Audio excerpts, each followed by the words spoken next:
gente se alegrou pensando em ficar em casa.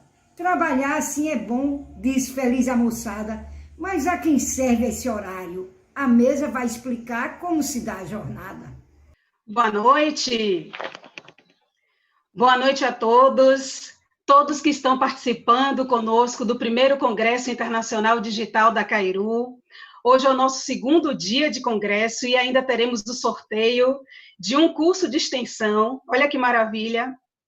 Fiquem atentos e ainda teremos também na sexta-feira, amanhã, que é o último dia do congresso, o sorteio de um curso de pós-graduação. Interessante que hoje, no segundo dia, nós estamos aqui com uma programação intensa, já passaram aqui de ontem para hoje, ilustres profissionais, representantes das profissões aqui, dialogando com os mediadores, dialogando com o público, muito aprendizado, muito conteúdo. Hoje pela manhã, nós contamos com a exposição de pôster digital, uma experiência fantástica, tanto com alunos da casa, professores, profissionais, público externo. Então, nós estamos aqui com muita alegria nessa noite. Vamos encerrar hoje com uma palestra também, com uma convidada muito especial. A gente quer saber se vocês ainda estão com fôlego para ouvir o que a gente tem aqui hoje para dialogar com vocês. Quero agradecer a presença de todos, em nome da Cairu, em nome da presidência, dos organizadores do evento. Vamos começar o nosso trabalho de hoje, né? Então, eu sou Rosilene Cruz, docente da Faculdade Visconde de Cairu. Hoje estou aqui como moderadora da última palestra dessa noite, que tem como tema o novo olhar empresarial e a postura do profissional diante do trabalho remoto, home office. Então, a nossa convidada de hoje é uma convidada muito especial, ela é administradora, colega de profissão, mas também é advogada, consultora de gestão das relações de trabalho, atua com gestão empresarial, liderança e gestão de pessoas. No direito, a sua expertise é na área trabalhista, com atuação no contencioso e consultivo para a implantação de programas de compliance para as empresas. Auditora certificada nas ISOs de compliance e antissuborno, a 37.001 e a 19.600. É também coach, palestrante e professora. Com vocês, Larissa Arruda. Larissa Arruda, muito boa noite. Boa noite, Pró Rosilene. Eu queria agradecer a todos pela presença, agradecer a Cairu pelo convite, a você, Pró, por ser a moderadora, essa pessoa tão competente. Estou muito feliz por estar aqui. Para quem não sabe, eu fui aluna da Cairu também, eu estudei administração de empresas na Cairu, então eu me sinto muito feliz em estar aqui. Obrigada pelo convite e principalmente pela confiança desse tema. Esse tema, ele reforça o meu propósito profissional, que é de transformar as relações de trabalho, transformar aí através da consciência, de expandir a consciência dos líderes para uma gestão mais humanizada, relações de trabalhos mais íntegras e também em conformidade com a legislação trabalhista e a nossa Constituição Federal. Então, estou muito feliz pelo tema. Muito obrigada. Professora Larissa, colega de profissão, eu também, ex-aluna da Cairu, minha trajetória toda na Cairu. Ex-aluna, sou prata da casa, fiz especialização, mestrado, hoje fiquei muito feliz, encontrei hoje aqui num trabalho sendo apresentado à tarde, professor Ademival Júnior, professora Selma, que foi minha professora na Cairu, grandes profissionais, trabalhei com ele também, então é uma instituição que a gente encontra profissionais, que a gente tem, assim, uma satisfação de fazer parte desse grupo. Então, Pro, eu começo essa noite, né, batendo um papo com você e dizendo o seguinte, que, acredite, antes da gente começar aqui o nosso bate-papo, nós já recebemos algumas perguntas antecipadas, Legal. Sabia? Ou seja, o nosso tema da noite de encerramento é um tema assim que promete, né? Então, a gente quer todo mundo aí conectado conosco, participando, interagindo, aproveitando bastante, porque o que Larissa traz hoje é algo assim fundamental para a gente refletir. Aliás, a gente vem refletindo ao longo desse grande congresso que a Cairu vem apresentando, trazendo aí temas maravilhosos. Então, Larissa, você pode iniciar esse bate-papo falando um pouco sobre como você vê o cenário da pandemia. Então, apresenta para nós esse panorama. Claro. Bem, o isolamento social, como já foi dito por vários colegas, e a gente vem refletindo, como a Pro colocou, sobre isso, ele trouxe consequências imensas na política, na saúde mental e física, né? Na econômica. E, assim, um dos grandes temores, vamos colocar temores dos profissionais, é justamente que, com esse isolamento social, com esse impacto financeiro, exista uma precarização do trabalho. E essa precarização do trabalho, esse temor, esse receio, ele realmente é devido. Por quê? Veja só, com a pandemia, o que aconteceu? A negociação começou a ser direta, né? Uma negociação individual entre o empregado e o empregador, né? Então, veja só, mesmo que desde a reforma trabalhista em 2017 já se existia essa possibilidade de se fazer uma negociação direta entre empregado e empregador para fazer alguma alteração contratual, né? Nas cláusulas contratuais, em algumas matérias, não se usava muito, mas agora com a pandemia, né, com a medida provisória que foi editada 936, isso ficou mais latente. Só que o que acontece? Essa negociação, ela não é uma negociação equilibrada, porque de um lado você tem a empresa, do outro lado você tem o empregado é o lado mais fraco. Então, por isso que essa sensação de medo, né, ele se encontra. Por quê? Porque o empregado, muitas vezes, ele se sente pressionado a ceder a isso. Então, a conta para o empregado chegou, às vezes em forma de desemprego, às vezes na suspensão do contrato de trabalho, na redução do contrato de trabalho, e às vezes até com o home office, uma cobrança maior de entrega. Do outro lado, você tem aí as empresas que estão tentando, junto com as... Então, a empresa tem aí fazer gestão de desempenho e lidar com essa emoção, tudo isso com a incerteza. E com esse home office, que foi um home office forçado, né? De uma hora para outra, os funcionários, os colaboradores tiveram que unir o lado pessoal e o lado profissional sem aviso prévio, não é isso, Pro? De uma vez só, dentro de casa. Então, isso resulta em muitas consequências. E se a gente for andar mais um pouquinho aí, a gente vê um número de vítimas de violência doméstica também, né? Que desnudou, potencializou comportamentos que já existiam abusivos. Por que eu estou colocando tudo isso agora no início? Porque a gente consegue verificar 3 motivadores negativos, vamos supor, que seria a pressão emocional, a pressão econômica e a enxurrada de notícias. Em poucos minutos, quantas notícias eu trouxe. Mas eu fiz isso justamente porque, como a gente vai fazer um novo olhar, um novo você, eu tenho que trazer esse lado para te apresentar, sabe o quê? Um lado positivo. Eu convido você agora, nesse momento, a colocar as lentes rosadas. Não lentes rosas, vem comigo que eu te explico o porquê. Não é negar os aspectos negativos, não é impedir completamente a percepção dos aspectos negativos. Né? Por isso que eu comecei a falar dos aspectos negativos. Não é não enxergar isso. Por isso que são lentes rosadas. Não é dar um tom de cor-de-rosa. Não é florear. Mas é buscar, dentro desse contexto, oportunidades. É um otimismo, é um positivismo saudável, razoável, sensato, de que não deixe você parado.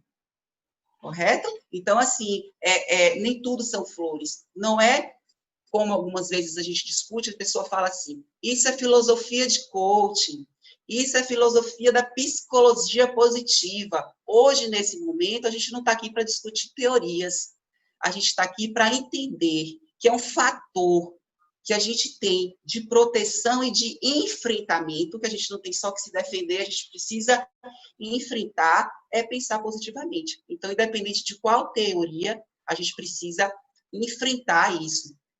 E no mundo, a gente já passou por vários momentos históricos que demonstram que foi o positivismo que trouxe cenários melhores. Né? Eu não estou combatendo aqui a vários momentos históricos, mas eu posso dar um exemplo da peste negra. Né? A peste negra, ela foi um momento que matou milhões de pessoas no mundo, mas ele foi, né? A peste negra foi o maior gatilho do movimento renascense. Né? Para relembrar aí o que foi o movimento renascense, foi um período fervoroso de cultura, de arte, né? De economia europeia, mas que moldou a história do mundo. Então, foi a partir disso que trouxe o gatilho. Então, nós fomos educados para nos defender do negativo, das coisas que foram ruins. Por isso que a gente fala de estresse pós-traumático. Não é isso que a gente fala de estresse pós-traumático? Eu não tenho como me amedrentar muito aqui por causa do tempo, mas eu convido a você a pensar no crescimento pós-traumático. O que é isso, para ser objetiva? Uma reinterpretação positiva do que está lhe acontecendo. Então, primeiro você tem que aceitar, você não pode negar o que está acontecendo.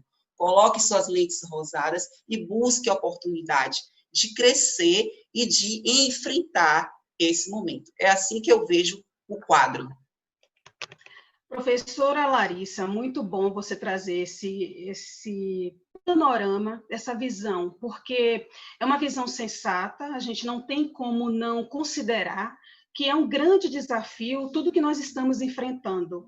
E a gente tem percebido grandes avanços, profissionais se reinventando, empresas também tendo que se movimentar, se reinventar. Se de um lado, lamentavelmente, nós temos empresas que estão fechando, né? Por outro, nós temos empresas que estão, de fato, apresentando bons resultados, que estão se reinventando também, que estão encontrando uma forma de desenvolver o trabalho se adequando a essa realidade. E é interessante quando você diz isso, porque eu já vou aqui trazer para você, a partir desse panorama, algo que eu acho que é interessante você falar um pouquinho aqui para o público que nos assiste, né? Inclusive, a gente já tem alguns comentários também aqui ao vivo, falando, né, da importância do tema, trazendo também o quanto a gente precisa encontrar formas de se reinventar nesse processo, e muita gente tem trabalhado isso e tem buscado também, não só a parte profissional técnica, mas principalmente esse controle, essa parte emocional, porque há uma exigência muito grande para isso, né? Então, assim, não é só a gente transferir o nosso trabalho para dentro da nossa residência, se estruturar para dar conta, mas com isso a gente traz também outros elementos que interferem na nossa vida, e aí é preciso que a gente se perceba nesse processo. E aí eu queria que você falasse um pouquinho aí para a gente, e se tratando dessas exigências e do panorama que você já apresentou, como ficam as empresas, não somente as empresas, mas também esse profissional. Então, fala um pouquinho para a gente sobre como é que as empresas ficam nesse contexto e esses profissionais também, tá? Ótima pergunta, Pro, e ótima contribuição também. A gente tem aí um panorama de incerteza, turbulência e disrupção. Mas é preciso pontuar que a gente não está nesse momento só por causa da pandemia. Né? A gente já estava vivendo esse momento de incerteza, de turbulência e de disrupção. Né? Que a gente, como meus alunos sabem, que eu costumava chamar, e que muita biografia traz, que estamos vivendo o mundo VUCA. Né? Isso da volatilidade, da incerteza, da complexidade, da ambiguidade. Então, o que acontece? Quando a gente fala de competências, a gente pensa no seguinte: se eu penso em competências individuais e competências organizacionais. Então, se eu digo que a gente está vivendo um momento volátil, que é a volatilidade, né? É a rapidez da mudança, o que a gente planejou, nós, administradores, que fazemos nosso planejamento. Hoje, amanhã não serve mais, né? Imagine para quem não se planeja. Então, a organização precisa de uma característica que se chama resiliência, mas, que eu vou explicar mais à frente, mas se individualmente a competência de cada colaborador não for resiliente, a empresa não é resiliente. O que eu quero concluir com isso é o seguinte, que as competências organizacionais, ela é a soma das competências de cada indivíduo que faz a empresa. Então, é preciso prestar atenção nisso. Então, outra coisa que eu tenho que prestar atenção antes de voltar para as habilidades é as diretrizes da empresa. Então, veja, se eu tenho que atuar nesse momento, eu tenho que ver qual é a minha diretriz, que eu sempre tive. E diretriz não é filantropia organizacional. Não é um quadro para colocar aqui atrás da sua cadeira bonita, não. Diretriz é missão, é visão, né? É propósito. Então, se você, empresário, empreendedor, se sente perdido agora, revisite a sua missão, o seu porquê. Lá você vai encontrar a resposta e os seus colaboradores também irão encontrar a resposta. Então, a gente voltando aqui para volatilidade, que exige essa rapidez, então a gente precisa de quê? O que as empresas precisam? De procedimentos ágeis. Então, a gente já ouviu falar aí, RH 4.0, advogado 4.0, porque a gente está nessa revolução. Mas foi a pandemia? Não foi a pandemia, ela só exacerbou, acelerou, saiu do papel e das visões e das aulas que a gente dá, né, Pro? De tanto falar isso, agora está aí. Então, elas precisam desses procedimentos ágeis, que eu também não posso atreitar a cada pontuar, mas ela precisa, para vencer essa volatilidade, esses procedimentos ágeis, ela precisa de resiliência, sim, resiliência empresarial, mas eu digo que é um combo. Resiliência com antifragilidade. Vem comigo que eu explico por quê. A resiliência, ela faz você suportar. Então, minha empresa não fechou. Eu suportei. Mas eu suportei como? Como eu fiquei? Como eu estou agora? Né? Então, as empresas, elas precisam, além de suportar, se regenerar e evoluir. Esse que é um conceito de antifrágil. Então, veja só, quando a gente pensa também em rapidez, a gente pensa em inovação, em atualização. Então, tá aí, os negócios precisam se atualizar. Eu tenho uma empresa de treinamento corporativo. Sempre dê valor aos treinamentos presenciais, não é? Por exemplo, para a empresa, no máximo, aluga uma sala, faz o treinamento, vai na empresa, faz o treinamento, e agora eu estou tendo que me reinventar, e conseguir uma parceira maravilhosa também, que é a Cairu. A gente tem um curso sobre gestão remota de equipes, que é de forma remota, então a gente tem que se adequar. Então, essa volatilidade, ela traz também essa atualização, entrar no e-commerce, né? Assim, existem empresas também, por exemplo, que não pode atuar no home office. Ela tem que abrir um canal de comunicação com o seu cliente. Então, o salão de beleza não pode abrir, mas eu vendo produtos para o cabelo. Então, eu vou informar o meu cliente que eu posso entregar esse produto na casa dele. Não é isso? Então, eu tenho que fazer essa reinvenção. Não tem jeito. A outra coisa é a incerteza. Quer colocar alguma coisa, Pro? Gostaria. Pode. Só para você acompanhar um pouquinho, né, que a gente tem tido alguns comentários enquanto você fala, e tudo que você tem trazido aí, de fato, é muito relevante, porque a gente tem que olhar de um lado esse profissional e do outro a estrutura da empresa, né? Como é que a gente consegue trabalhar isso de uma forma mais equilibrada, vivenciando esse processo que nós estamos. Mas aproveitando para a gente interagir com o nosso público que está aqui nos assistindo e participando, eu tenho aqui contribuições e quero registrar a presença da professora Augusta Santos, que é a Cássia, que é professora pedagoga, tivemos a oportunidade de trabalharmos juntas, um abraço para você. Tem também uma outra educadora, vice-diretora de uma escola municipal, a professora Rita Cruz, e está aqui trazendo também algumas contribuições, falando um pouco, Larissa, sobre, percebemos que o colaborador, nesse novo momento, ele deverá usar da criatividade, isso significa dizer que é buscar mesmo sair da zona de conforto, né? Tem aqui a Dandi Brito dando boa noite, tem uma consideração aqui que eu acho que eu vou trazer, porque a gente pode acrescentar ao que você já vem abordando, inclusive você vai falar um pouco mais da posição da empresa em relação a esse contexto, mas o Cláudio Miranda, ele traz aqui também o que fazer no momento tão delicado com a pandemia, nossos direitos trabalhistas, professora, chegar ao fim, e este governo federal não em ação não faz nada. Nós temos aqui o Alamo Costa, que fala também que esse tema é super atual, assunto muito importante nesse período. Também a professora Rita, ela traz também a questão da preocupação se, de fato, o aluno está em casa estudando realmente, assistindo às aulas. Professor Washington, que é aí da Cairu também, parabéns pela clareza da explanação. E aí ele faz também aqui uma pergunta: qual a relevância do autoconhecimento pessoal e social no mundo VUCA? E o Gustavo Almeida também, de uma maneira geral, a pandemia trouxe a todos nós a percepção de adaptabilidade, né?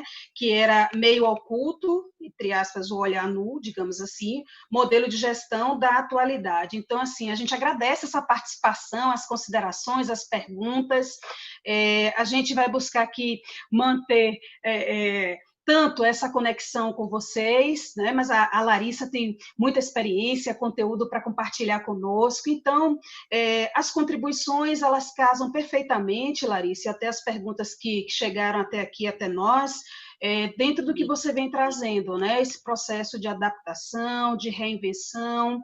Então, pode continuar, e aí você aproveita, já vai também agregando um pouco dessas considerações dos nossos participantes. Isso, obrigada, Pro. Obrigada, pessoal que contribuiu. Veja só, quando a pessoa fala de autoconhecimento dentro do mundo VUCA, vamos aproveitar que a gente está aqui ainda no V de volatilidade, e assim, como as coisas são rápidas, nesse momento, recomenda-se que as empresas invistam na educação corporativa.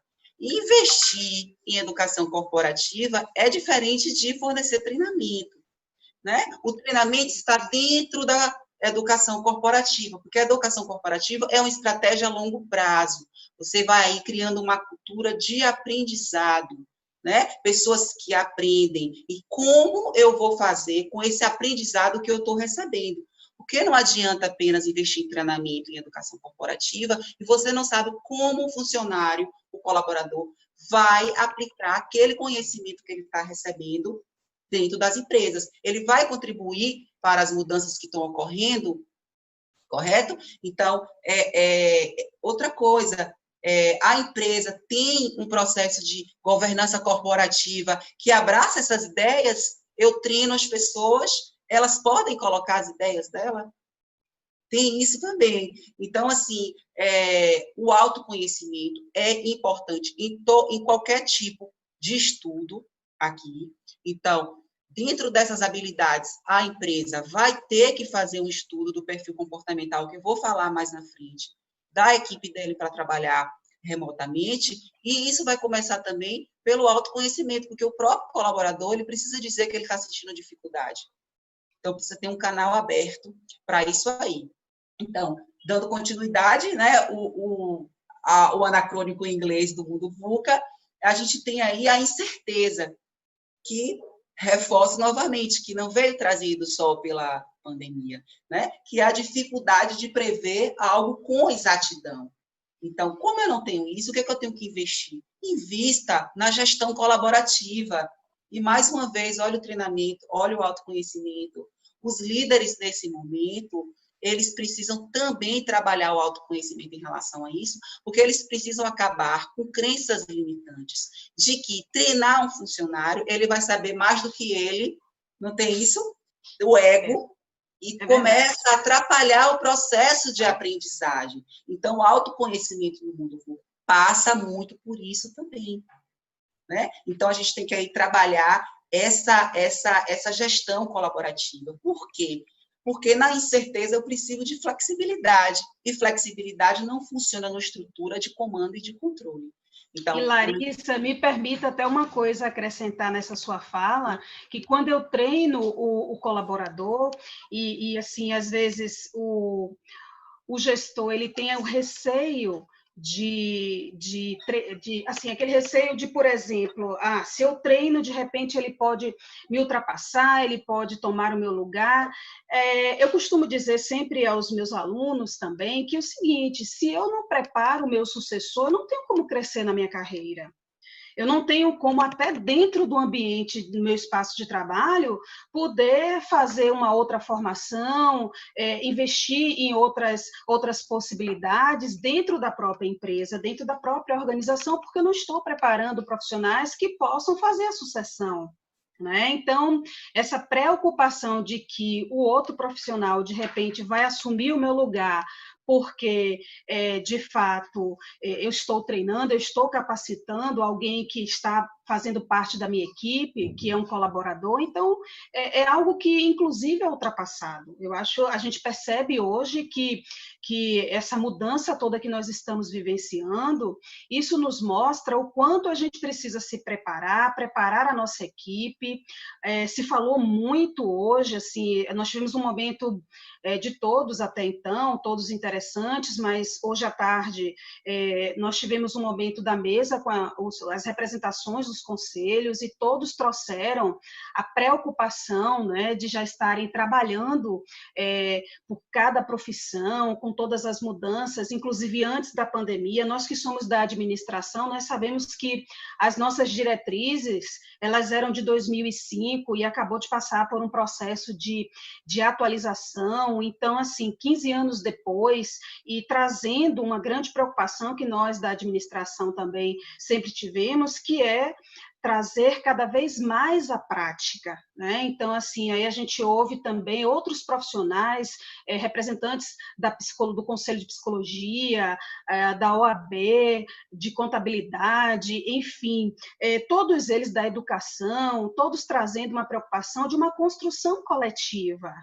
Achei muito bacana essa fala de hoje à tarde, porque a gente percebe o quanto é importante esse trabalho compartilhado, né? Cada um ali defendendo, mas interagindo e fazendo com que isso também possa crescer e avançar. Eu acredito que, além de tudo que nós estamos vivendo hoje, há um chamado muito grande para que a gente olhe, sim, para a nossa profissão, para as relações que a gente estabelece, para os resultados que nós geramos nas empresas.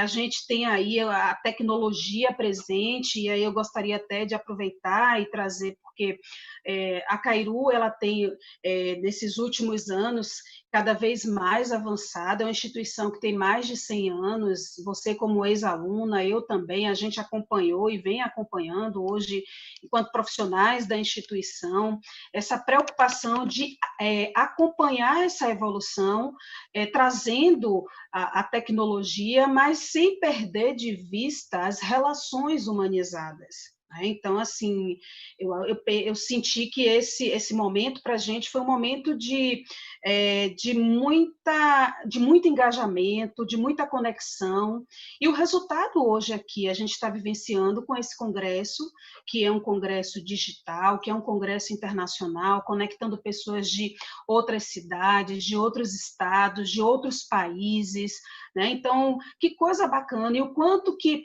essa democratização do conhecimento, da informação, o alcance, essa capilaridade, isso a tecnologia, ela proporciona, mas sem perder de vista as relações, sem perder de vista o humano. Então, assim, até aproveitando, nós temos muitos cursos hoje na Faculdade Visconde de Cairu, que são cursos que têm oferecido essa possibilidade de você interagir com essas novas tecnologias, interagir com experiências práticas, então, sem perder de vista, de fato, essa formação, né, e atrelada, inclusive, à própria missão que a instituição tem. Então, acho que nunca é demais a gente trazer, porque hoje no mercado tão competitivo, tão preocupado com os resultados, e precisa ter, nós da administração sabemos disso, né? Porque se você não tem resultado, você não tem como continuar investindo. Mas vamos lá, Larissa, pode continuar com a sua abordagem, porque senão a gente vai sair daqui e a gente encerra às 22 horas, né? Mas é tanta coisa que a gente tem para falar, mas continue. Dentro dessa perspectiva que você colocou, nas consultorias, eu indico muito a gestão colaborativa. Existe uma técnica até que a gente chama de crowdsourcing, né? Que é uma coleta de ideias. Você coloca vários profissionais com expertises diferentes, né, que a gente precisa no mundo VUCA também da multidisciplinariedade, né, justamente porque existe a complexidade, que é o C de complexidade, a gente precisa de multidisciplinar. Então, a gestão colaborativa, ela vem para isso, e essa técnica, ela pega várias pessoas, coloca numa sala de profissionais diferentes, com expertises diferentes, para lidar com vários tipos de problema. Então, ali o que acontece? Além do colaborador se sentir prestigiado, porque ele vai ser escutado, ele vai ser ouvido, né? Você pode sair dali resultados maravilhosos, mas isso só é possível se o líder ele dá essa abertura, abre esse canal para a gestão colaborativa. E, voltando ainda sobre o caso do líder e sobre a incerteza, nem o líder sabe. Então, se a gente pensava que o líder é aquele que vai indicar o melhor caminho, mas ele não sabe qual é o melhor caminho. Ele tem que descobrir junto com o colaborador, com outras pessoas que têm outras expertises. Então, para isso, ele tem que se demonstrar vulnerável. E para demonstrar vulnerável, e pedir ajuda, e ter uma gestão colaborativa, ele precisa do autoconhecimento. E voltando aqui sobre a ambiguidade, que também é do mundo VUCA, né, que significa a gente não ter uma clareza. Então, veja, a gente não tem. A gente tem que ser rápido, né, que a gente está na volatilidade, a gente está na incerteza, na complexidade, e aí não está claro. Então, o que a gente precisa nesse momento? O que a empresa precisa? Mais do que nunca, de um sistema de gestão eficiente. Precisa de tecnologia? Precisa, mas eu preciso treinar também o pessoal, como você falou e pontuou muito bem, para lidar com essa tecnologia, né? Porque não é só a tecnologia, é quem vai utilizar essa tecnologia. E por isso que eu falei lá atrás das diretrizes, porque é a missão, é a visão, é o propósito que vai gerar comportamento, que vai gerar compromisso, não é a tecnologia. Né? Ela é importante, sim, a gente tem que reconhecer que existe a tecnologia, mas é o ser humano que vai fazer isso. Então, voltando sobre o mundo VUCA, para concluir sobre o mundo VUCA, é o seguinte, ou você entende esse mundo VUCA, né? essa complexidade, essa ambiguidade, ou o seu negócio vai ser mudado, você querendo ou não, ele vai mudar. Então, que ele mude com o seu planejamento, com o seu conhecimento. E para fechar essa pergunta à prol das empresas, uma coisa que eu reputo muito importante é sobre a reputação empresarial. Não pode perder de vista. Né? Então, nesse momento, independente de situação financeira, as relações precisam se manter íntegras. E não é só na relação de trabalho, não. É na relação com o parceiro de negócios, com os fornecedores, com os terceirizados. Integridade é o quê, Pro? É confiança.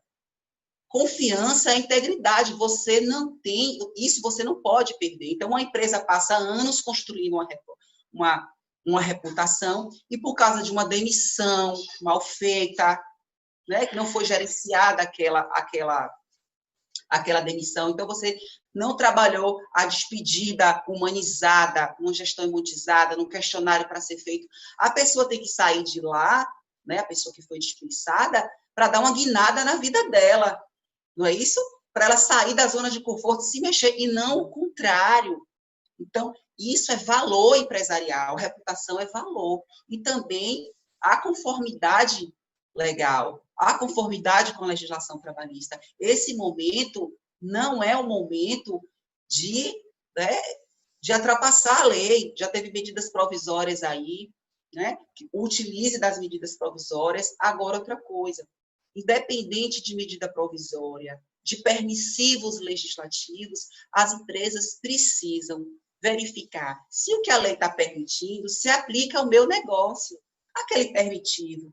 Por exemplo, quando começou a terceirização para qualquer tipo de negócio, né, sendo o seu negócio principal ou não, muitas pessoas me procuraram. E aí eu vou terceirizar, eu vou tirar um peso das costas. Você pode tirar um peso nas costas ou dobrar o peso das costas. Você tem que estudar o seu negócio para ver se esse permissível é possível. Então, eu acredito que precisa dessas competências das empresas e, como eu falei, as competências individuais também se tornam essas, que é ser resiliente, que é ser flexível. E uma coisa que eu gostaria de pontuar, Pro, é sobre a resiliência tóxica, porque a gente fala muito de resiliência nesse momento, a gente sempre falou de resiliência.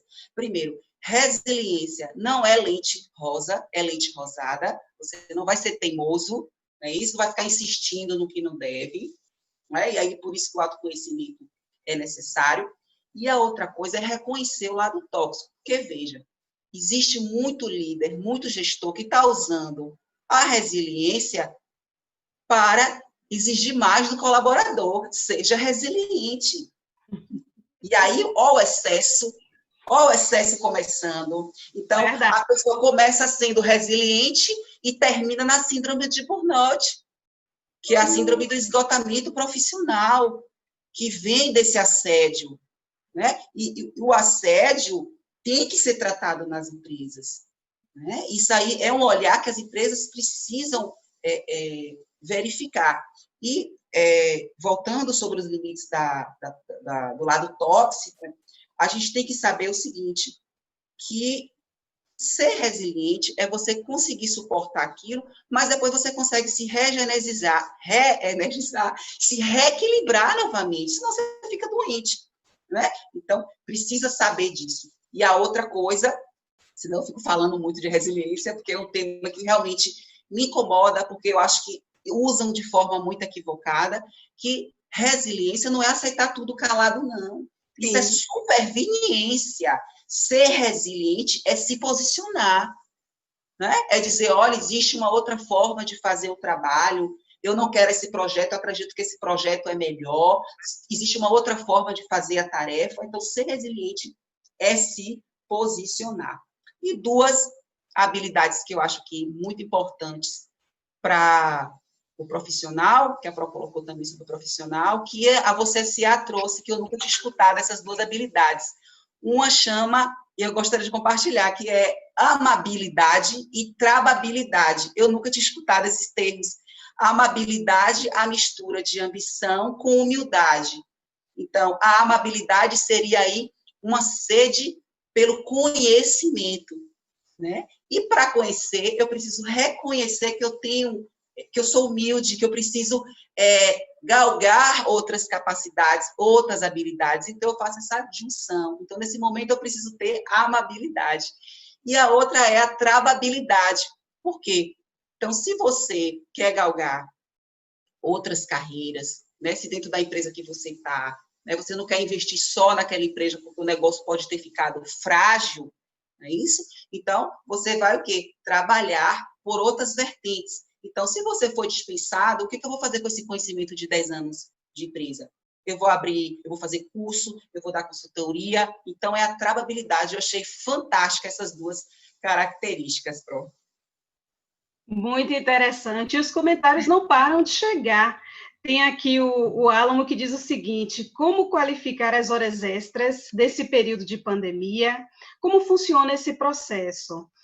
Pessoas parabenizando, aqui a Adriana Souza, Ana Reis também falando aqui como trabalhar o motivacional com os funcionários no trabalho remoto.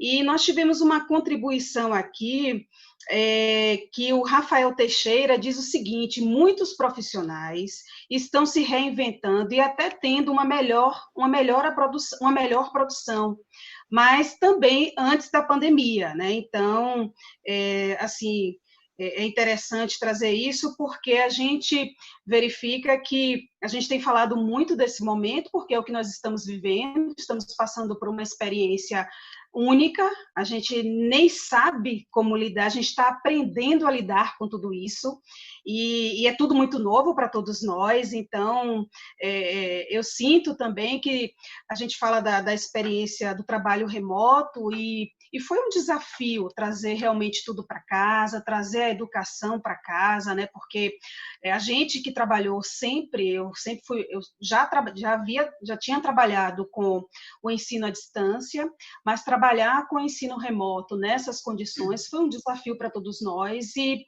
foi um desafio que a gente conseguiu ultrapassar. E eu fico pensando que nos primeiros momentos, para a gente gerenciar estar em casa, conciliando as atividades de casa e as atividades profissionais, às vezes tudo se misturava nesse processo, e pensa que não, a gente estava invadindo o horário de almoço, invadindo o horário para dormir, para descansar, enfim. Então, no primeiro momento, houve uma mistura, né? Eu acredito que algumas pessoas tenham passado por isso, não sei você, eu passei por essa experiência, e depois foi que eu fui, né, me organizando e percebendo que tinha que dedicar um horário para as atividades profissionais, mas também para as atividades familiares, de cunho pessoal, enfim. Acho que hoje a gente já consegue equilibrar um pouco mais essas duas atividades, né? Pelo menos as atividades pessoais e profissionais. Como é que foi para você nesse processo, Pro? Fala um pouquinho para a gente. Do home office, não é isso? Isso. Veja só, eu sempre trabalhei em home office, então eu não tive muita dificuldade para né, me adaptar ao home office, já que eu já estava adaptada. Só que eu tive que fazer uma adaptação com as pessoas que estão na casa, porque até então todo mundo sai para trabalhar e você fica sozinho em casa. Então eu tive que aprender a gerenciar isso. Então, como eu fui aprendendo a gerenciar? Conversando, né? A gente tem que abrir o diálogo com a família em casa. Só que a empresa, ela não tem como adentrar, né? Isso, a casa, e ter toda essa conversa com todo mundo. Então, eu reputo muito importante que exista um canal de comunicação. Até porque as empresas têm que ter um olhar voltado aí para o home office, do seguinte, os colaboradores, eles não colocam os colaboradores numa ilha, né? Eles não estão numa ilha deserta, né? Não é simplesmente transferir as pessoas do local de trabalho. Então, o home office ele tem que ser visto como um modelo de negócios, como uma forma de fazer gestão de pessoas. Então, são vários aspectos que eu preciso verificar, e por isso que foi um desafio, né? Porque os líderes não estavam preparados para fazer essa gestão remota de pessoas. Então, eu acredito que o home office, em algumas empresas, vão permanecer, como a XP, que já disse que vai permanecer, vai ser permanente o home office, mas eu acredito muito também em um sistema híbrido próprio, porque já deixo pontuado que não descaracteriza o empregado ele trabalhar alguns dias de casa e alguns outros dias na empresa. Eu reputo muito legal, porque assim, muitos colaboradores também, como eu já vi implantando o home office em algumas empresas, eles sentem saudade dos colegas, de trocar ideia, daquele cafezinho, que a gente sabe que na medida certa é moderado, ele é interessante, porque troca experiência, tem um olho no olho. E alguns colaboradores também, eles acham que eles estando em casa, uma promoção na carreira fica mais distante, porque ele não tem aquela conexão direta, né, com o colaborador. Mas algo também muito importante, que antes de eu começar até a falar um pouco mais de home office, é que os líderes e os gestores têm que ter em mente o seguinte: o que ele vai ter da equipe dele no remoto, no online, é a extensão do que ele sempre foi no presencial. Então, se você é líder, gestor, e nunca teve a confiança dos seus colaboradores, você vai precisar trabalhar isso, porque não vai mudar porque você foi para o ambiente online. Na verdade, isso é mais um gargalo para você gerenciar. Mas os líderes que já têm essa confiança, eles precisam agora aprender a como conduzir essa gestão remota. Porque são várias pequenas coisas que precisam ser feitas no home office. E o primeiro deles, você tem que estudar a cultura, né? Eu não vou nem adentrar a cultura aqui, né, Pro? Nós, administradores, amamos o tema. A gente Então, fica aqui até... O então, horário assim, não é problema para a gente. Então, avançando essa parte de cultura, eles vão aprender a ressignificar tempo e controle. Por quê? Veja só, o maior medo, a maior crença dos líderes, dos gerentes, é de que a equipe estando remotamente, né, um funcionário remotamente, é uma pessoa menos na equipe. Por quê? Porque ele está acostumado com o comando e com o controle. Então, ele precisa ressignificar isso. Olha o autoconhecimento. Né? Então, ele precisa dar um novo significado a isso. E lembrando mais que, como eu falei, que o colaborador não está numa ilha, eu preciso fornecer feedback para esse colaborador. Né? Eu preciso ouvir as dúvidas dele. Nesse momento, eu preciso atuar como um líder coach. Eu preciso saber o perfil de cada pessoa que trabalha comigo. Porque, veja só, Pro, existem pessoas que são altamente habilidosas, mas elas não têm a característica que precisa para o home office, que é a autogestão, autodisciplina, autonomia, liberdade. Tem pessoas que não sabem trabalhar sozinhos, que precisam interagir com outros. Então, tudo isso o líder tem que estudar. Então, existe um perfil ideal? Existe, mas existem pessoas com habilidades que podem ser trabalhadas. E o líder só vai conseguir ser assertivo e trabalhar isso se ele atuar de forma pontual, com um líder coach, entendendo o perfil de cada pessoa. Né? Então, a disciplina, a objetividade, tudo isso, ele consegue dar esse norte. E a outra coisa de ressignificação é justamente o tempo, porque a gente vai trabalhar agora com entrega, não é isso? É entrega, o que eu estou entregando nesse dia, e não quantas horas eu estou trabalhando. Então, produtividade de horas, eles tiveram que aprender aí na marra, né? Que não existe, precisa colocar o colaborador debaixo do braço para controlar e dizer que ele precisa trabalhar dessa forma ou não, apesar de que vem acontecendo muito isso. Muito isso. A Você S.A. trouxe vários depoimentos anônimos de funcionários que já foram demitidos e os que permanecem, de como eles estão sendo cobrados, né, de forma equivocada pelas pessoas. Por quê? Existem líderes que acham que eles estão em casa, né? Tá com a família, e isso é divertido, não vamos romantizar o home office. Para mim, é algo muito complexo, muito difícil, não é impossível de ser feito, não, mas não é a toque de caixa, né? Então, os líderes precisam entender isso, a cuidar do meio que vai utilizar e do tom da comunicação, porque você não está mais no presencial, que tem o olho no olho, né? Então, você tem que escolher qual é o canal. Eu vou usar o WhatsApp, eu vou usar o Zoom, eu vou usar o e-mail, quando eu tiver dúvida, como é que eu vou falar, para não cair justamente combater esse assédio moral. O assédio moral, existe um assédio moral chamado assédio moral por produtividade, que ele, à primeira vista, até parece na cabeça do líder que é algo positivo. Por quê? Aquele colaborador que tem altas habilidades, que é confiado, que trabalha mais que todo mundo, que produz mais. Então, o líder fica sempre exigindo mais dele em comparação às outras pessoas. Faz uma pressão psicológica nessa pessoa.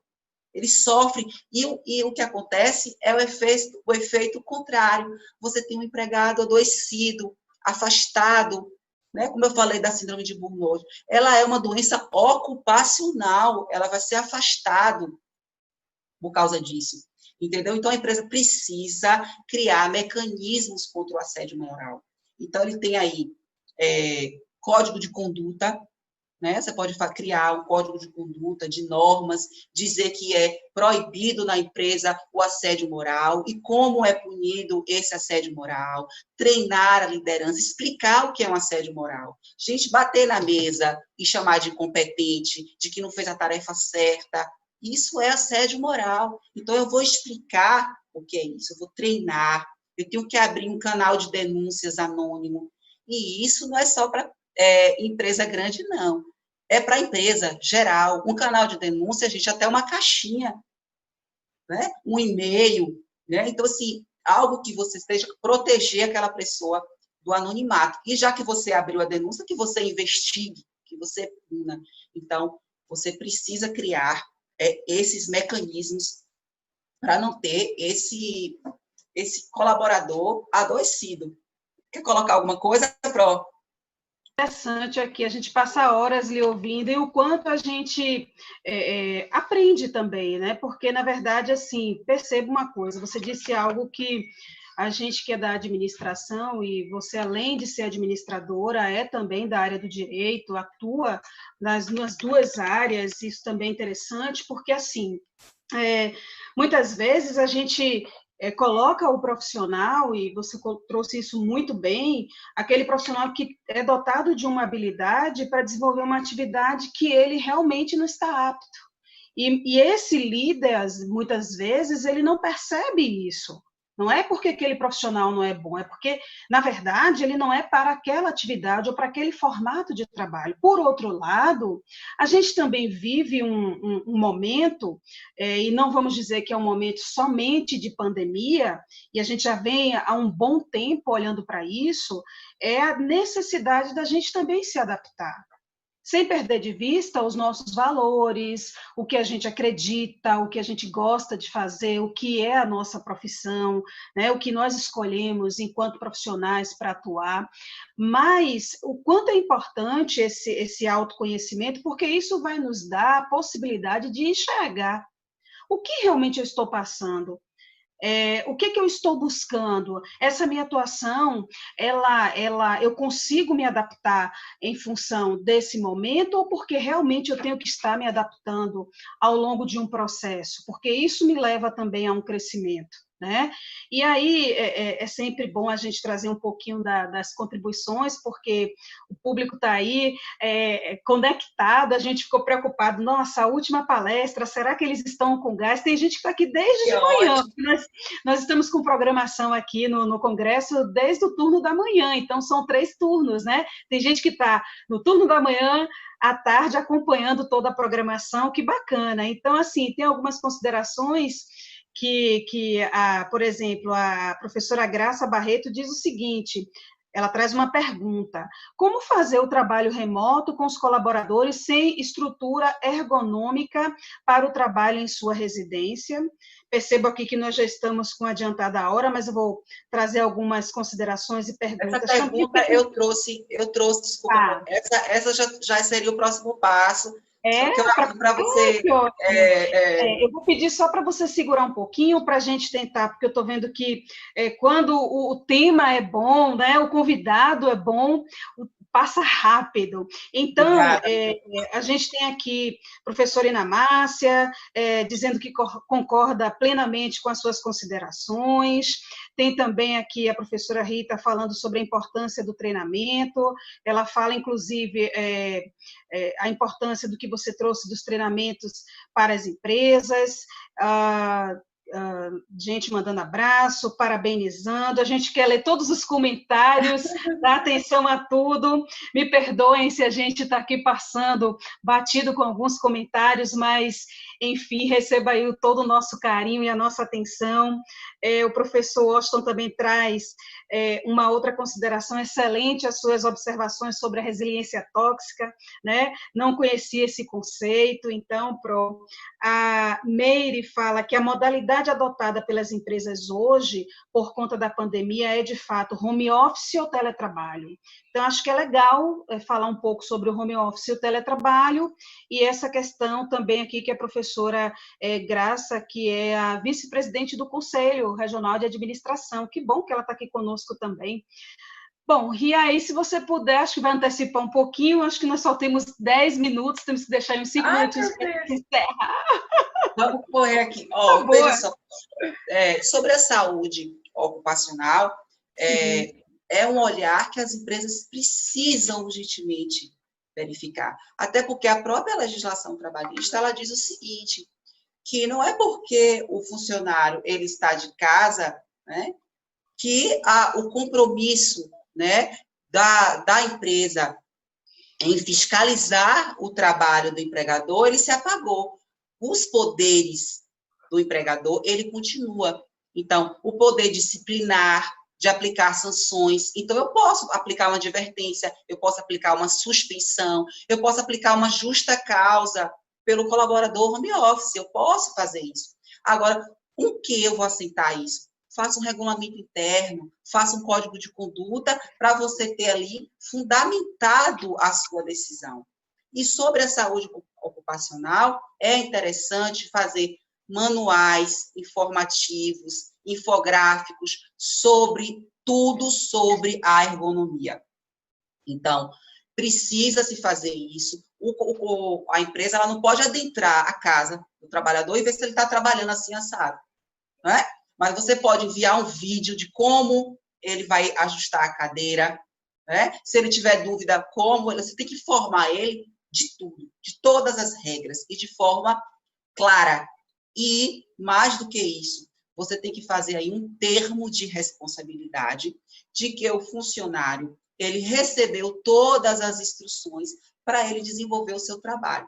Aqui, o óbvio tem que ser dito. Quando a gente compra uma faca, não está lá escrito objeto cortante, perfura cortante, se aplica aqui nesse caso. Então, eu preciso trabalhar, a cadeira tem que ser assim, você tem que fazer assado, tem que estar tudo muito explicado. Até porque, você vai evitar aí dorte, inflamações na coluna, o trabalhador pode ser afastado, você tem aí né, faltas no trabalho por causa disso, ele é adoecido.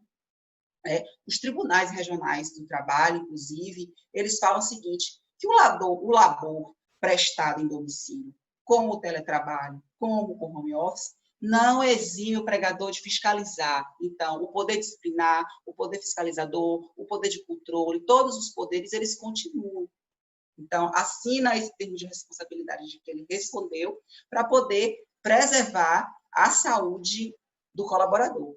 Outra coisa também interessante sobre isso é o seguinte, que o trabalho home office, ele não é 24 horas, né? Então, o líder não está, ele não pode ficar passando mensagens, eu recebo muito, muito, muito. Não é mensagem a qualquer hora. Apesar de você não ter um controle de jornada, apesar de que se a empresa quiser fazer o controle de jornada, ele pode. Você loga no horário, se sair, que nem um telemarketing. Então, você pode fazer dessa forma? Pode. Mas, em regra, geralmente, não tem um controle de jornada. Então, se não tem um controle de jornada, ele não teria, teoricamente, horas extras. Mas, se você começa a dizer que a produção tem que ser X, né? X relatórios por dia, X isso, você começa a contabilizar, então é possível que você se contabilize quantas horas essa pessoa está trabalhando. E aí sim, se tiver alguma forma de contagem de horas, esse funcionário ele vai ter direito às horas extras, né? E com relação ao telefone, gente, Teletrabalho. isso aí é o bom senso, né? A gente tem que usar o bom senso. Então, o colaborador ele pode dizer, eu vou estar trabalhando mais nesse período, quais são as horas de reuniões. Você acha que é necessário ligar às 9 horas da noite, às 5 horas da manhã? Né? Então, isso aí é muito do bom senso. Não vou me postergar mais, senão a gente não consegue concluir, né, Pro? Falta só 8 minutos. Só uma coisa, sobre a questão, né, da diferença do home office com o teletrabalho. Só para... É isso. A gente tem um trabalho externo, né? Porque a gente trabalhar fora da empresa não significa que é home office ou teletrabalho. A gente tem o trabalho externo, por exemplo. Uma pessoa que vai colocar a net na sua casa, né? Uma TV a cabo, ela trabalha externamente. Por quê? Porque ela não tem condições de trabalhar dentro da empresa. O trabalho dela, ela é externo. O teletrabalho, ele pode fazer em qualquer lugar, né? Ela tem que usar meios telemáticos, né? Da tecnologia, desde que ela use o uso da tecnologia. E o home office, ele é um trabalho feito em casa ou em algum lugar que, né, eu posso trabalhar na minha casa, eu posso trabalhar na casa da minha tia, eu posso trabalhar, né, desde que eu avise o colaborador que eu estou disponível e trabalhando. Eu acredito que dá para fazer uma diferença assim rápida, senão eu não consigo concluir. Mas seria geralmente isso. O teletrabalho, ele é um trabalho feito pela tecnologia. Você vai usar a tecnologia para usar o seu trabalho. É um teletrabalho, não é o telemarketing, aquele que é utilizado, né, por operadores que ligam para a gente para oferecer um produto, ou tem todo aquele call center atrás de um pós-venda ou de um pré-venda. Essa é a diferenciação. Muito bom, Pro. E, assim, é interessante quando você faz essa distinção, porque eu sinto também que todos nós estamos aprendendo, né? Nós, enquanto colaboradores, funcionários, profissionais, a lidar com essa autonomia, a lidar com essa nova forma de trabalho. As empresas também estão se ajustando, porque se a empresa tinha um trabalho totalmente presencial, e ela vem com esse movimento para se planejar, se reestruturar em um espaço de tempo muito pequeno, então a gente entende também que em alguns momentos nós vamos acertar e vamos errar, né?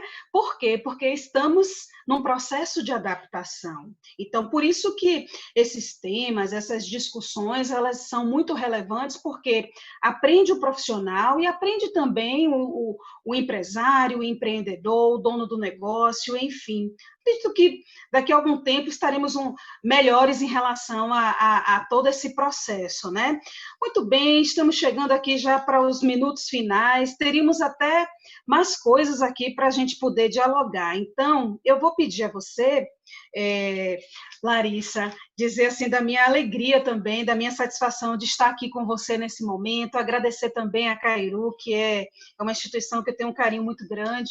Eu vivo a Cairu também, então é uma honra poder estar aqui. Agradeço a toda a coordenação desse evento. Antes de ouvir as suas palavras finais, eu quero deixar uns recadinhos aqui para o público que está nos assistindo. Amanhã é o terceiro dia do nosso congresso, então a programação ainda está intensa. Ela vai começar amanhã às 10 horas, com o novo perfil do educador infantil dentro do novo normal.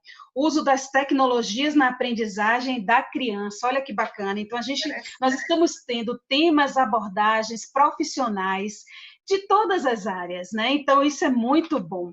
E aí começa às 10 e a gente vai. Às 11h30 tem uma outra programação, às 15 horas, às 16h30, às 18h, e à noite também com um grande encerramento. Então, a programação amanhã está super recheada, intensa. Então, a gente convida as pessoas que estão aqui conosco ainda hoje para participar amanhã, para fechar com chave de ouro, tá?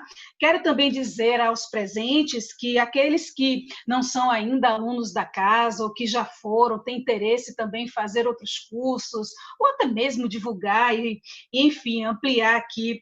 É bom a gente dizer dos cursos que a Cairu oferece. Então, nós temos cursos de bacharelado, nós temos cursos de extensão. Então, eu convido também vocês a acessarem aí o nosso site, tem lá um leque de possibilidades, lembrar dos sorteios, né? Porque a Cairu está com sorteios de curso de extensão e também de pós-graduação. Então, fiquem atentos, porque o nosso congresso está super recheado.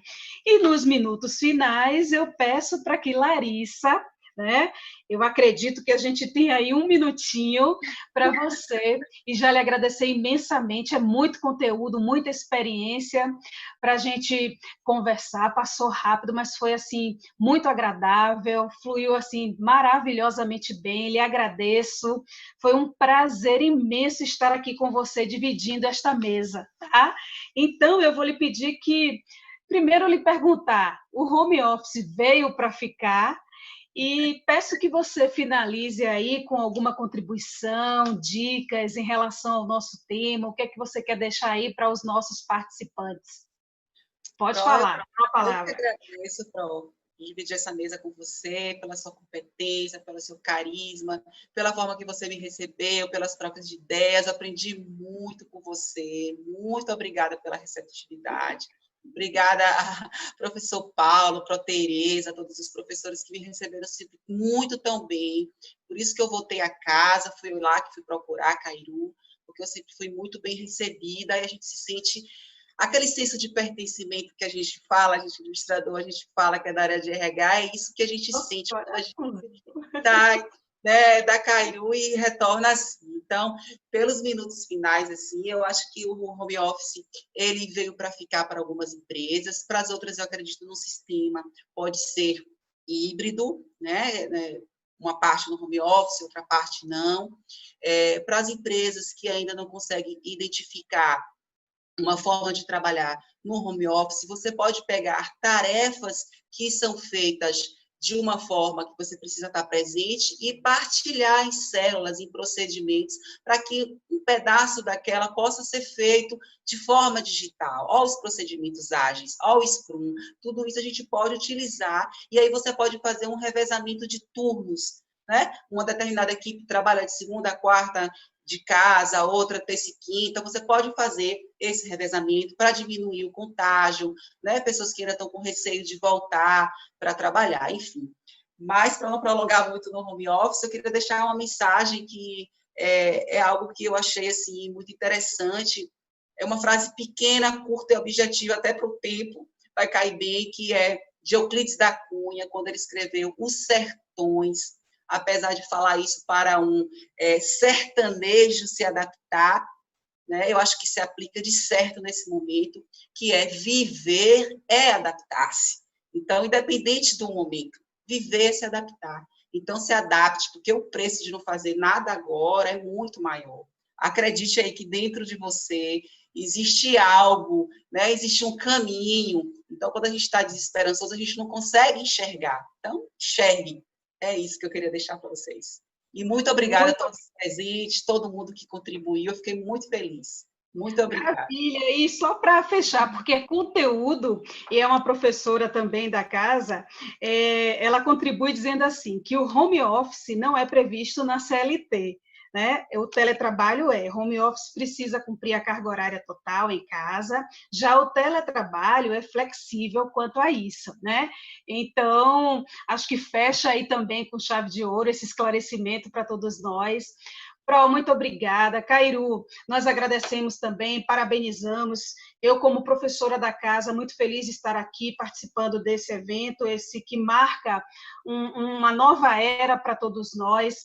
Parabenizar essa comissão organizadora, a professora Inês, professora Vilma, essa grande equipe da TI, a presidência, né, o professor CR, um grande gestor aí que veio aí nos últimos anos revolucionando com as suas ideias, com o seu modelo de gestão, enfim, aos colegas que estão aqui conosco, nos apoiando, aos amigos que estão participando conosco, aos alunos, ex-alunos, eu sei que tem uma turma boa aí conosco, nos assistindo, participando, muito obrigada a todos vocês pela presença, e dizer, amanhã tem mais, colhem conosco, porque ainda tem sorteio, ainda tem muitas novidades, e a gente fecha aqui com chave de ouro. Muito obrigada. Obrigada a vocês que ficaram conosco até agora. Obrigada mesmo. Um forte abraço, um bom final de noite para todos e até amanhã, né? Obrigada, viu, Larissa? Ó, coraçãozinho. Tchau, gente. Bom evento. Boa noite.